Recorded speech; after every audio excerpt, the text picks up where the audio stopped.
Well, good morning and welcome to today's FS Club webinar. And the title today is Don't Panic. Can we help people survive in emergencies? And we're here with Dr. Aoife Hunt, the market leader at GHD, of which you'll hear more in a minute. I had the delight of watching Aoife from the back of the Royal Society of Medicine once as she gave a lecture on how we handled crowds in emergencies. I found it one of the most fascinating lectures I had and had ever heard, and fun to boot. But you'll find as we go through this that in technology, economics, and finance, this type of simulation that Aoife and her team are doing has got a lot of relevance to what we are thinking about. But you might also wonder if it's really don't panic, can we help people survive in a shareholder crisis or crash? But let's not go there. Anyway, you'll know me, I'm Michael Mainelli, I'm one of the directors of Zen, and it really is a delight to be able to introduce so many of these great webinars. And I can only do so thanks very much to the tolerance and generosity of our numerous sponsors around the world, many of whom are involved in computing and simulation. So I hope today's talk is of relevance to you and challenges some of your thinking or inspires some new ideas. Now, the format today is, as ever, in FS Club, or at least most of the time.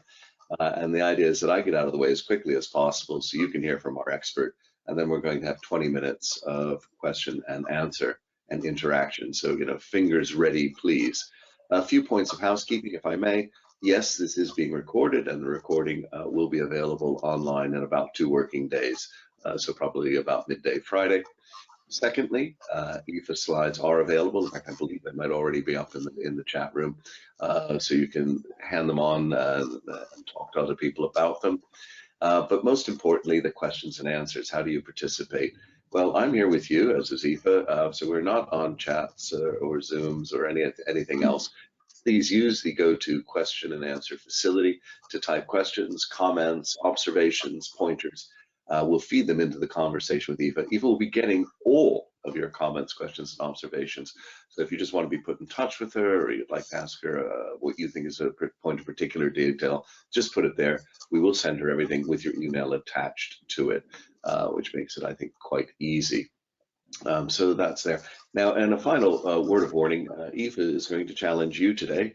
She has 2 polls, and I think both of them are fascinating and will, I think, make this field quite easy to understand in one sense, and certainly give you something to talk about at dinner parties over the next few weeks. Aoife, with no more ado, if I may, the floor is yours. Thank you, Michael, and good morning, everyone. Well, as promised, we're going to kick off straight away with a poll, and don't worry about getting it right, just have a bit of a punt. So I'm going to ask you what you think fire and evacuation regulations are based upon. We've got 5 answers here. I'll read them out in turn. So do you think it's A, the time taken for the average person to walk 100 meters? That's 1.1 minutes. B, the assumed minimum for fire and rescue services response time? That's 8 minutes. C, the 95th percentile of total evacuation times from real incidents? That's 10 minutes. Or D, the average length of God Save the King, which is, of course, the British national anthem, 2.5 minutes. Or E, the longest recorded time a sportscaster continuously shouted the word goal, 1.1 minutes. And I should say at this point that some of these are, of course, fictional. Now I'm going to give you just 15 seconds now to answer this poll, and then I'm hoping Michael will be able to relay the answers. That's right, Aoife. We have a very opinionated club out here, so over 50% have voted, so we'll leave it open for just a few more seconds. We're well up to 70%. I'm not going to give away the answer, but I think it's going to be an interesting result for you. I think if that's okay, we'll just close the poll now and present the results. Now, what I find interesting here is 0 on the 4th one, which is really surprising because normally you'd expect a distribution, but clearly half the audience think it's the minimum for fire services response time. Put us out of our misery, Aoife. Well, I'm not going to do it straight away. I'm going to come back to that later on to keep you guessing. So we'll come back to that later on. But in the meantime, this morning, we're going to be talking about emergencies. Now, I specialise in simulating how people move and behave in emergency situations. And I know that you all know about running away in finance. But I'm going to tell you today about the kind of models that can help us predict outcomes in all sorts of situations. So for example, here's a micro simulation model of a high-rise building that compares how long it would take to clear the building if lifts are available compared to just the stairs. So I'm going to set these playing now for you to have a look at. It's a little bit like The Sims, if you can remember that computer game. You build the environment, you populate it with people, you give them rules and characteristics, and then you press play and then you see what happens. So on the left we've got lifts, and on the right we've got... Sorry, Aoife, for some reason we've lost your screen. Would you mind just stopping your screen sharing and restarting it again for us? Yes, absolutely. Thank you. Is that from after the poll? That's perfect. Now? Wonderful. Let me go back on these videos then. Right. We've got a video on the left showing what happens if you evacuate with lifts, and a video on the right showing what happens if there are no lifts and you just have to use the stairs. So again, this is sort of like a Sims model, if you remember those video games.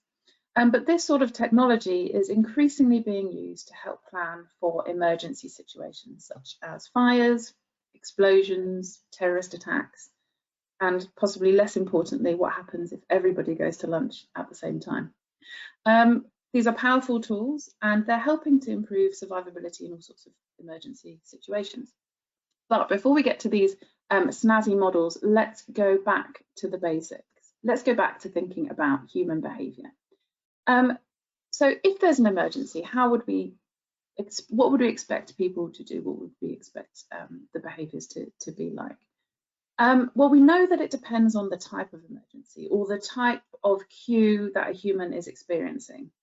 And if you think about emergency incidents, there's actually only 3 real ways that you can become aware that you're in an emergency that you need to pay attention to. So the first one is being part of the incident itself. So you could see or hear or be exposed to some sort of emergency.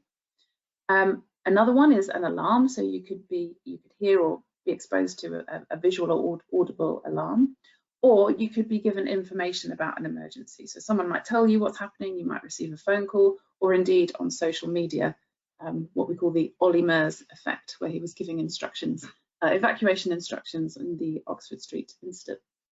I've blurred the swear words there for your for your purposes. Now, on the left-hand side, those who are exposed to an incident, we know that they could have an acute stress response. So some of you might have heard terms like fight, flight, freeze responses, which describe our primitive response systems, our sort of instinctual responses. Aoife, sorry, really sorry to interrupt again. I think the slides are paused now. They don't seem to be moving forward. I don't know if you can see on the right-hand side if that kind of play pause button is on pause. Yes, what can you see now? Now we can see the instant alarm information. Okay, is there something I'm doing that makes this happen? I'm not sure, to be honest. Well, I'll let you know, but can you just try moving forward one slide for us? Well, that's one animation bit here. Perfect, yep, and again, yeah, perfect. That seems to be moving again.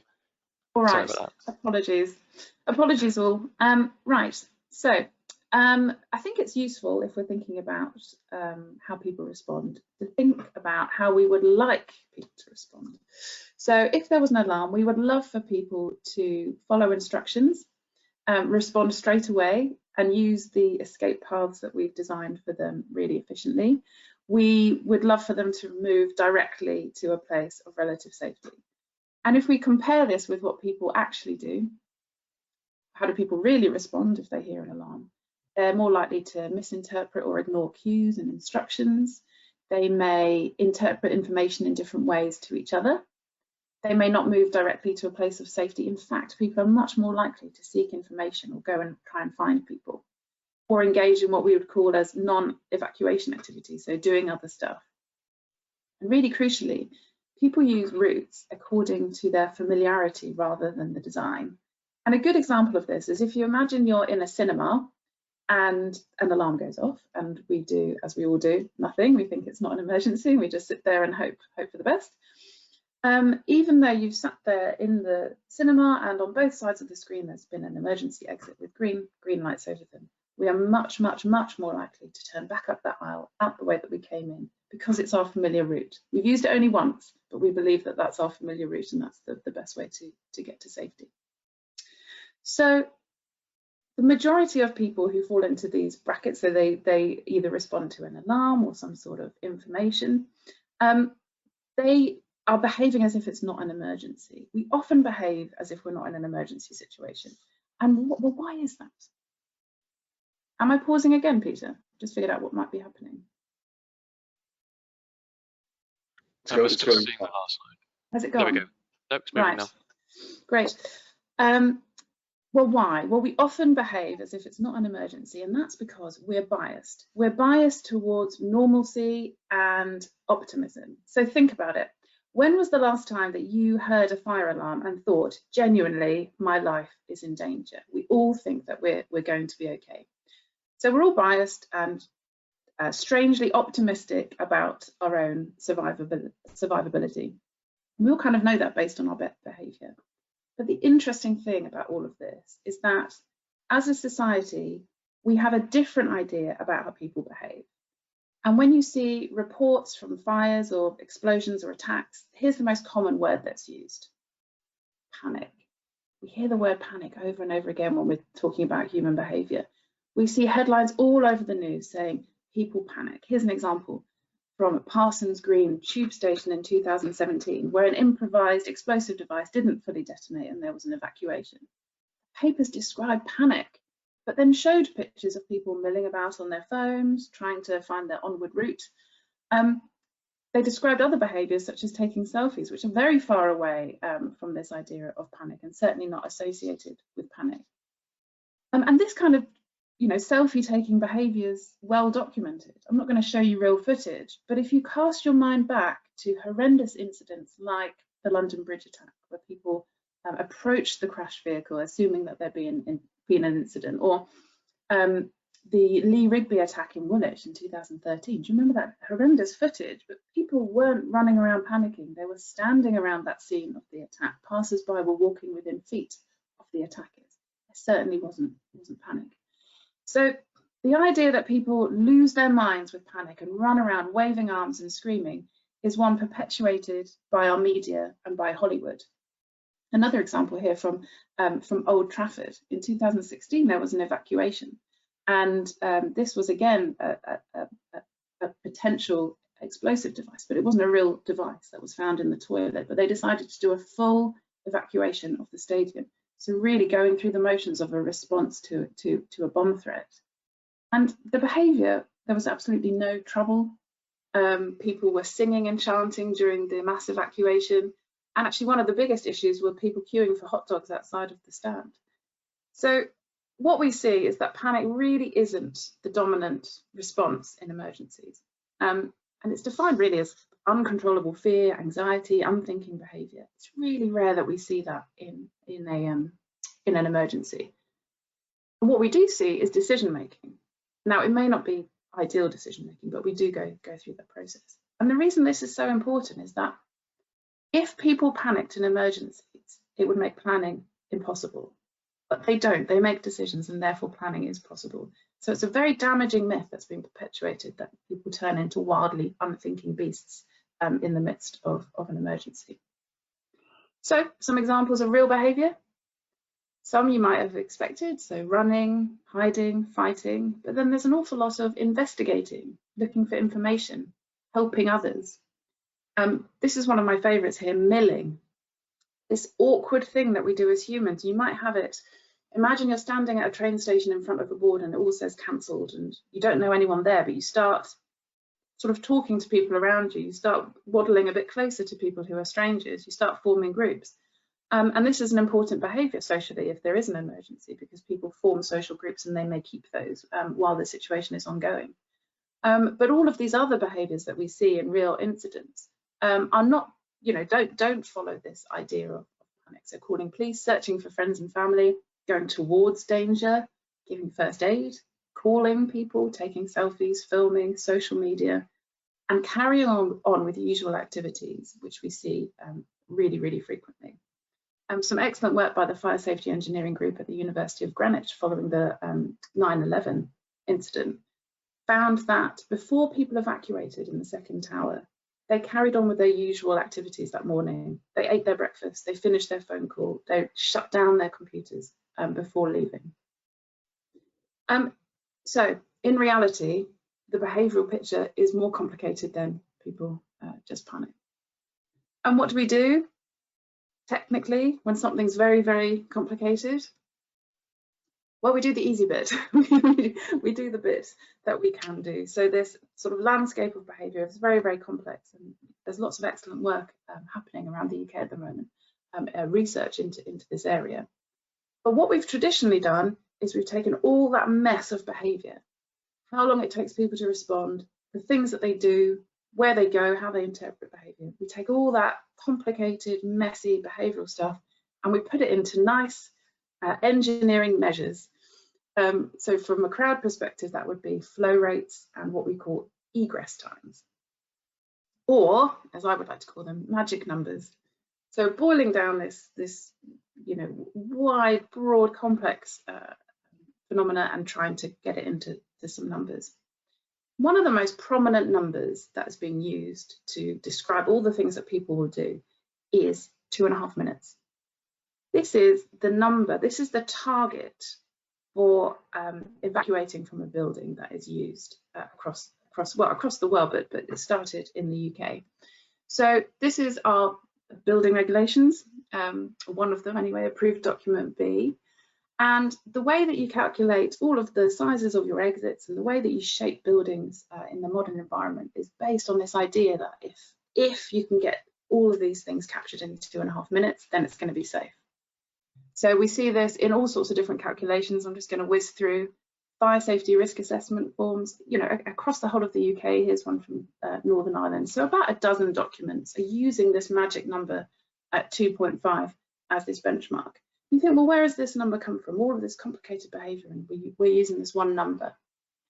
Well, if you dig back into history, it actually comes from a fire that happened in 1911 at the Empire Palace Theatre in Edinburgh. So there was a fire on the stage, a lamp, one of the props had set fire, and the actors responded and they stopped giving the performance. What happened was they asked the orchestra to play a song to encourage people to evacuate.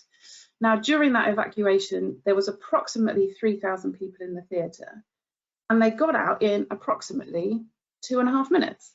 And this is where that number comes from. But the thing that's really interesting about this is that no one was there with a stopwatch timing this evacuation back in 1911. So they approximated the evacuation time by the song that was played by the orchestra at the time. So it was approximated by the average length of God Save the King, which is of course the British national anthem, when played in full by a national orchestra. And that is the foundation of the safety requirements for sizing buildings in our building code still. So for those of you who got D, I think, Michael, you said nobody got D in the poll. Yeah, absolutely right. Yeah, half of them went for the assumed minimum for fire services, and 0 chose the God Save the Queen. And I must say, speaking on behalf of the audience, they are normally very much better than that. But that you have for the very first time completely wrong-footed them.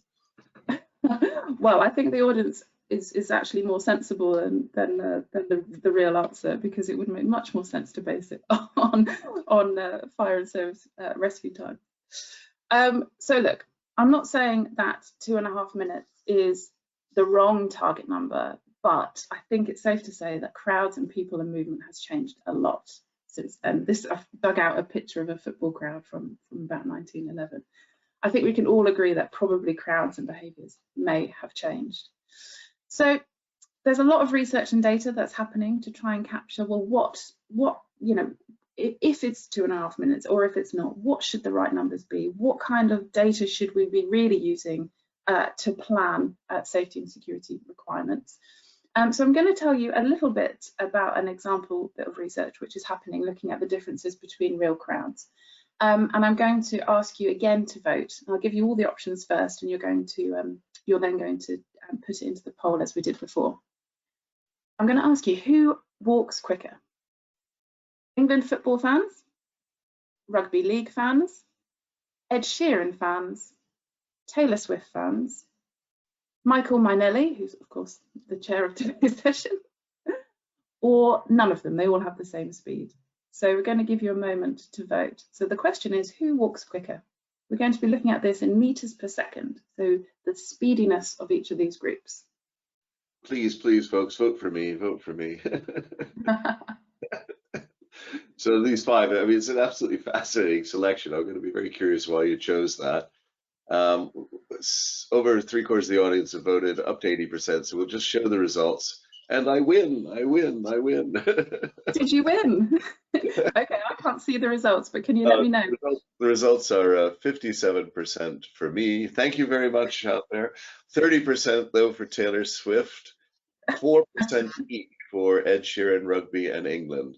So again, we're going to be very curious what the answer is on this one. Okay. And can you see the slides? Good point. Yes, we can actually see the who walks quicker slide now. Wonderful. Okay, well, for those of you who are thinking, and it wasn't an option in the poll, but for those of you who are thinking none of them, they all have the same speed, that wouldn't be right. So we do definitely have a winner. And I'm really sorry, everybody, but we're going to go from the slowest to the fastest. And Michael, apologies, but you are the slowest of this group. We're taking the average walking speeds of these groups. So we've got Michael at 1.34 meters per second, a very solid 3 miles an hour, followed by Ed Sheeran fans, so 1.5 meters per second. Then rugby league fans, 1.6 meters per second, slightly more than them. Taylor Swift fans, 1.64. And then finally, the quickest at 1.75 meters per second are our football fans. Now, how do we know this? Well, we know this from Michael because he kindly told me his walking speed, but for the others, we conducted a research study at Wembley. And it's very nice being able to use the same environment, so it's the same stadium, the same streets, the same sized infrastructure, and then the opportunity to test different types of crowds in the same place. So we tested those 4 crowds, and really it was about the composition of the crowds, if you can imagine. So a football crowd, lots of individuals, very male dominated, so 92% men. They may be in groups with other people, but actually they're not likely to stand very closely together, so they're quite agile and therefore very quick. A rugby league crowd, a bit more leisurely, you've got people in loose groups, and they've had more alcohol during the event. An Ed Sheeran crowd, frankly, are couples in their 30s with arms around each other and again having a nice leisurely stroll. And Taylor Swift, much more likely to be family groups of girls, teenage girls, etc. Slower again. I'm not going to go through the maths, but the interesting thing, and you can see this paper online if anyone's interested, but the interesting thing about this was that rugby league fans were much more similar to a Taylor Swift fan group than they were to football. It wasn't a case of the sports crowds being very similar. And now that we have this sort of data, and this is one of many, many studies that are now out there to try and categorize these different demographics and what it means, this new research and thinking can be applied to modeling. So it can help modernize our predictions. So if you're designing a new stadium, you can check the capacity that you're providing for football fans or concert fans. You can compare the space and the routes that are available with the demand that you expect. And you can run different scenarios, so removing an exit or assume that there's a fire in a certain location. And crucially for safety, it can help you to monitor the expected density, so how closely the crowds will be packed together. So if there's an incident in a certain location, what would that mean for crowd conditions all around the site? Where would all the pinch points be? Are there any locations that would have unacceptable levels of crowding and the potential for crowd crush? So this research into the behaviours that people undertake, but also the different crowd compositions and speeds and densities, then can feed into all of this amazing new technology which is out there, enabling us to use micro-simulation methods to predict and to estimate crowd movement and behaviour. So you can input all that lovely research into a model and test the different emergency situations. And this video shows a micro-simulation tool called Pathfinder being used to assess evacuation. But of course, you know, this isn't just for stadiums and the sports world, because as we are, you know, as our cities are getting bigger and denser, this sort of methodology is being applied to other thinking. So, you know, for example, in Canary Wharf, we worked with them over the past few years to develop an estate-wide evacuation plan for 150,000 people. That's bigger than Wembley, you know, when you look at a site-wide profile. And using these kind of tools, you can forecast forward and say, well, what happens when we have 200,000 people on site? What happens if there's a special event? And, you know, what happens if different incidents occur around that site? So my time is very much up. I've been asked to stick to my 20 minutes. So just to summarize, what have we learned? Well, we've learned that emergency behavior is complicated, but people rarely panic. We've learned that our building codes rely on old data, but our research is catching up. And we've learned that cutting edge simulation technology can help with planning, and that this is growing really, really quick. And of course, really crucially, Michael may be able to increase his walking speed if only he attended some more Taylor Swift concerts. No, So oh, I wish you'd chosen another band. Anyway, that was fantastic, Aoife. Really, really enjoyable and counterintuitive. Folks, please do get your comments and questions in quickly. We'll kick off with I think there are going to be quite a few interesting points here. But kick off with one from Clive Bullen, if I may. Clive is curious, how much of this type of thinking has been applied to the analysis of the behavior in the Grenfell Tower disasters? And if so, what have we learned from that? Well, this is an easy one, because we're actually, my company's working with the government, the Department for Levelling Up, on the post-Grenfell analysis, and it's still in its investigation phase. So this thinking will be applied and the reports will be out in due course. Okay, super. Well, that's very clear. We'll look forward to it. Just following up on that though, with Clive, if I may. You know, you obviously were questioning some of the standards, but do you have good input data? I mean, are there a lot of studies done on what, for example, the range of walking speeds really is, or the range of the concerts, so that when you do something like Grenfell, are your inputs fairly good? Yes, well, it depends on the type of input, but we've been collecting data since 1985 in a structured manner, and therefore handbooks, so normally fire engineering handbooks are the places you would find this kind of data, have been working to aggregate all of that. If we're looking at things like walking speeds, it's a straightforward story. We're pretty clear, which is why I guessed your speed, Michael, quite closely. We're pretty clear on individual and group walking speeds, but some of the more complicated behaviours still need some work. So in some places, the input's very reliable and very comprehensive, and other areas are being researched as we speak. Okay.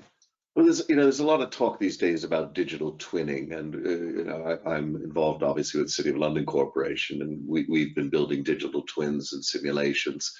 I must say, from my point of view, a lot of this stuff is at the SimCity level. It's either kind of wholly artificial or sort of fairly obvious. You know, almost the real data matters more than anything else. This is how people really motivate.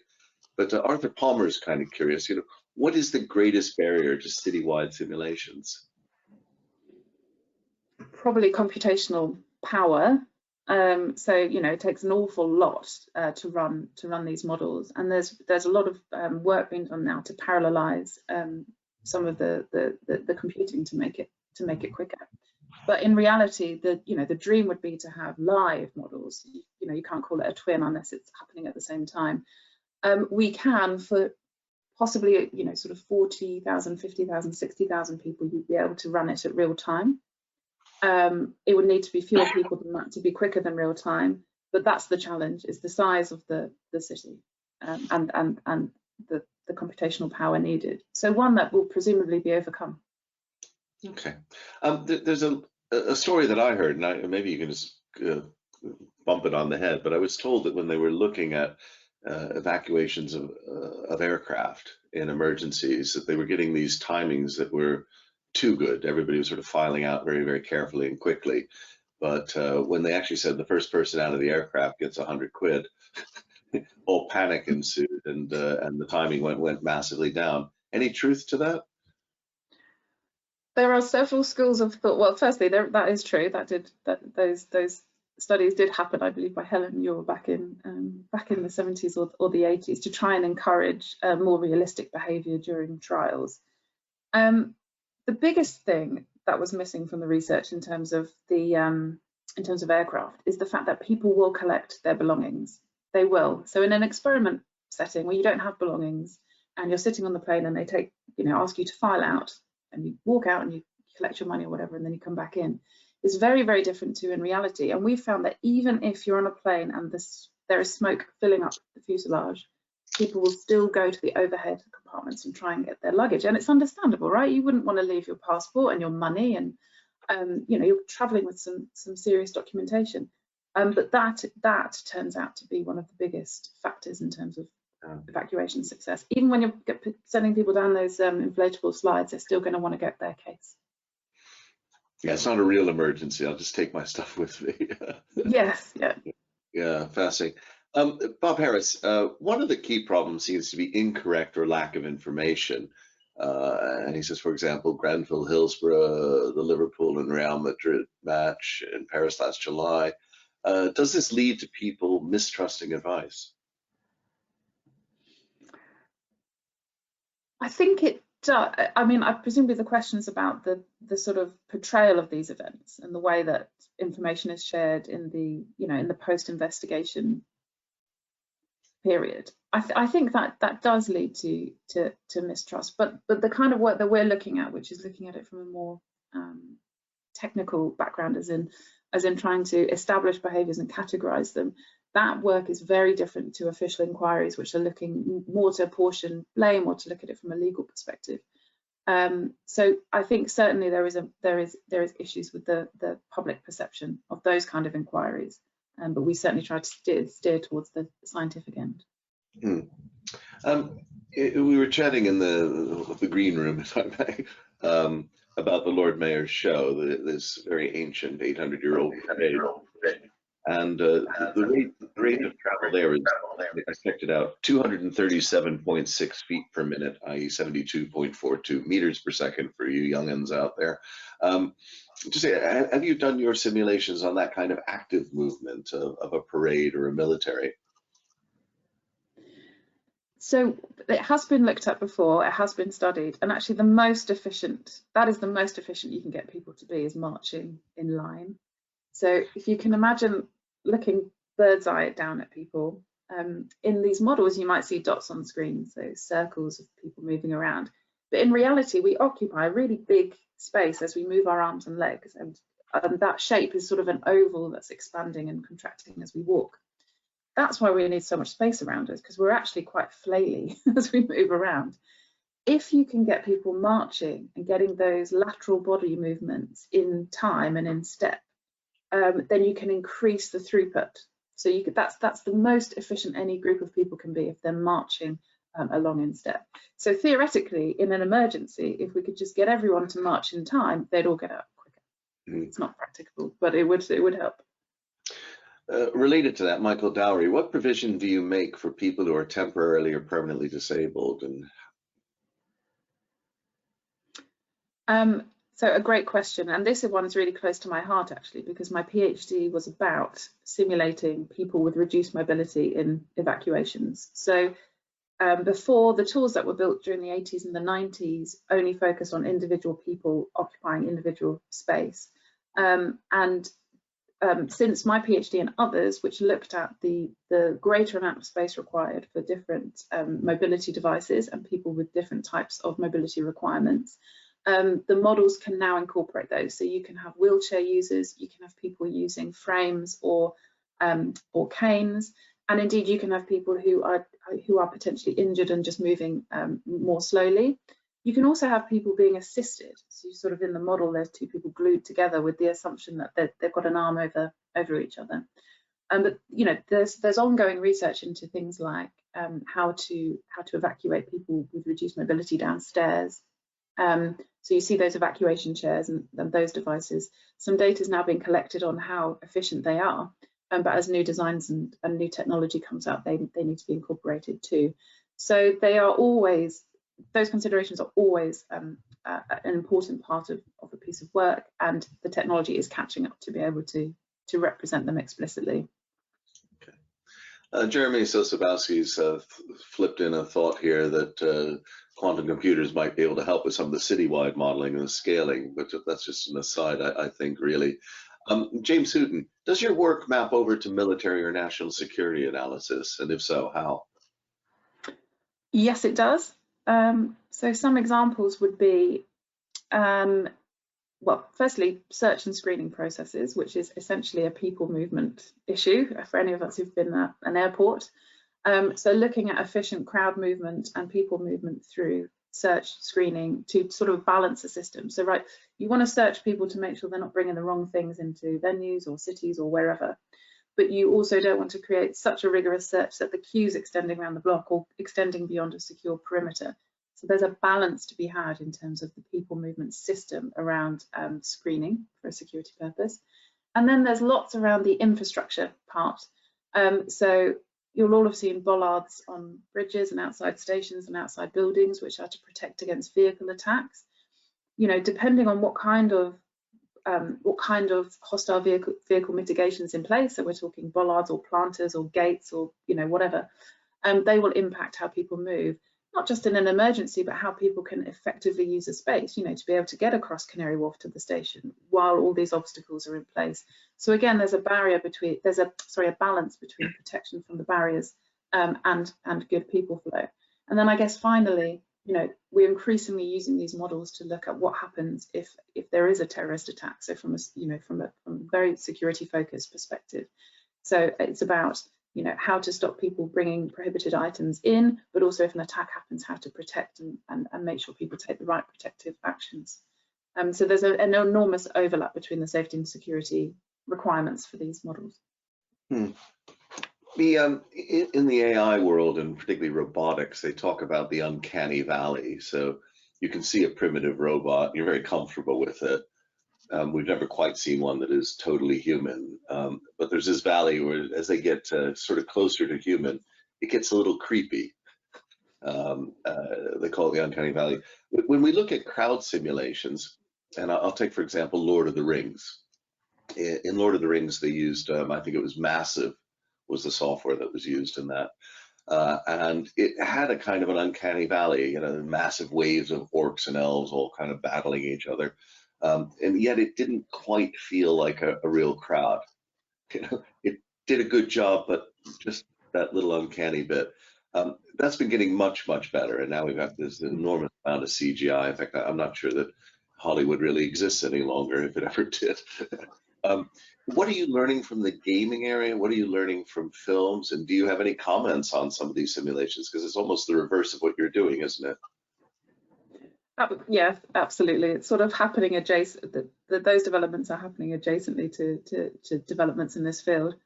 Well, the first thing is the scientific models that we use can be post-rendered into those formats. So if there's a client who's very, very interested in something looking extremely real, then there can be post-processing on all that walking and moving behaviour. I think we're learning a lot about how to visually represent things very quickly, especially environments and people moving through environments, which is something that we wouldn't have looked at previously, i.e. once you've simulated a crowd, can you put on VR, plop yourself in the middle of it and look around and experience that for yourself. So there's definitely lessons learned coming across to our field. My comment would be on the realism. Well, firstly, my issues that you're all aware of now with the representation of behaviour and panic that happens in Hollywood. So the lack of realism about how crowds would behave if something happened, if a shooter entered an area, for example, but also the unrealistic movement of people in high density. What happens if anyone's been to Wembley on Olympic Way or been to other crowded areas is that in this certain dense environment, the crowd just stops. And you never see that in Hollywood. Lord of the Rings, the crowd would move very, very smoothly. So there are unrealistic crowd dynamics, probably more exciting than in reality. Well, I'd love to talk to the filmmakers and get them to do one that was realistic. Mike Nicholson takes a risk approach, and you know, you've mentioned risks in sort of your consultancy work. And he says here, you know, as you mentioned, there are numerous types of events that could happen during an evacuation, numerous locations for suspect packages, somebody falls over, has a heart attack during the evacuation, different groups, different crowd types. When you're working for a client, how do you minimize the quantity of runs and analysis and yet still feel that you've provided a quality service? You know, there's always the risk that matters, being the one that you didn't model because you were cutting the modeling time down. Yeah, you know, I think that's a tricky balance to strike, you know, across all of consulting when you're looking at a scenario-based approach, when you're trying to come up with the most realistic worst-case scenarios to test. I would say that it depends on the level of uncertainty you're dealing with, and that will really depend on the scenario that needs to be tested. But I would always recommend testing the extremes of a system. So to check, you know, we don't know what will happen, but the worst thing we think is reasonably likely to happen is the following. Can it handle this? And then can it handle several other different worst case scenarios? So for the example I gave of Canary Wharf, we supported them in developing a playbook of different incidents happening in different locations and what the response would be. The reality is, if something happened, it would be very unlikely to play out in any of those scenarios. But enough of them have been done in enough different locations that actually the principles for the procedures would be likely to hold true. So it's sort of a not one size fits all approach, because it really depends on the complexity and the level of uncertainty that you're dealing with. Okay. Well, actually, on that one size fits all, Bob Harris is wondering about how you do or are thinking about using real-time data, you know, such as mobile phone locations and traffic nav apps that can feed.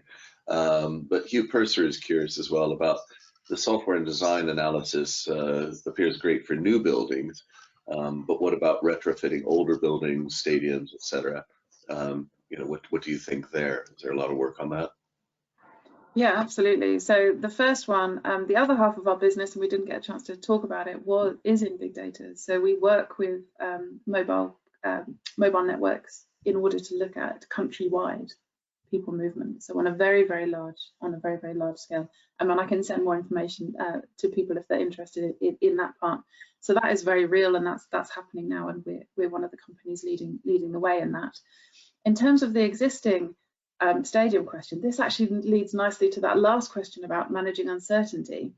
The good thing about supporting an existing building is that you can collect data on how people normally use it. So you haven't got a blank sheet of paper and you're wondering how people will use it. So, for example, if there's going to be an extension, you know, a stand at Fulham Football Club, new stand, but it's the same supporters, it's the same area that's been used time and time again. So using CCTV footage or smart video analytics or whatever method, you can capture the existing use of that stadium. You can then populate a model with the new stadium, and then you can apply assumptions about that existing use. So it's a lot easier to work with existing sites than a blank sheet of paper where you're starting from scratch and people haven't got into that groove of you know, their arrival profile, what they do before and after a match. Those traditions haven't started. But the other option, of course, is you know, with data being collected over years and years and hundreds of different models for different football clubs, you might be able to apply someone else's data to your site reasonably, as a reasonable estimate. Okay. So yeah, there's an awful lot, and you know, I would say about half of our work is in extending existing sites or helping a new site, a site that's already operational, do a new type of event. I'm going to squeeze in a very final question, if I may, and that's of interest to me. But Martin Amos here, he's looking at, do you get into quantifying the costs, the economic costs of lost productivity when you reboot a building, you know, including things like, you know, potential injuries through evacuation? Is that something that you get into? So we would provide just one part of that picture, and then someone else like Martin would get into that side. So it is a reason for us to engage in work, but we don't work that bit out ourselves. Okay. Actually, I'm going to squeeze a final one in. Phil Smith, but folks, please give them to me earlier. But it's a really good one. Phil says that for individual buildings, he's curious, does evacuation practice make a significant difference? He seems to recall that in the 9/11 emergency, Bear Stearns had a significantly superior survival rate because the CEO had these regular evacuation trials? Well, that's a perfect question to end on, because the answer is yes. Good. So do it. Do your drills, everybody. Fantastic. Aoife, sadly, we do come to the end of time, and I'm just going to turn to 3 rounds of thanks. Firstly, we do seriously have to thank our sponsors. This is very much in line with our interest in the wider areas of technology, economics, and finance. And for those of you on the line, we will in fact be having an Estonian firm later in the year who is looking at the real-time identification of crowds and things, with a different but related application to what Aoife and her team are doing. Second thing I'd like to thank is you, the audience. You've been superb today. Lots of good questions. Just next time, get them in a bit earlier so we can have a bit more time. And I won't read out. We've got a fantastic program as ever ahead, but just go to the website. That's the best way to check out what's going on. But my most sincere thanks clearly have to go to you, Aoife. It's just been great. It's one of the fun ones out there. Obviously, I'm a Hitchhiker's Guide to the Galaxy fan. And therefore, Don't Panic is the theme of Hitchhiker's Guide to the Galaxy. So I'm going to give you our traditional FS Club Don't Panic applause button, which is our technical attempt to overcome the limitations of webinars where we're unable to open up. But I can see from the many comments here, people have really, really enjoyed today, and a couple of them definitely want to get in touch with you. And we thank you for your time and such a considered presentation. Thank you, Michael, and everyone for your wonderful questions and for participating.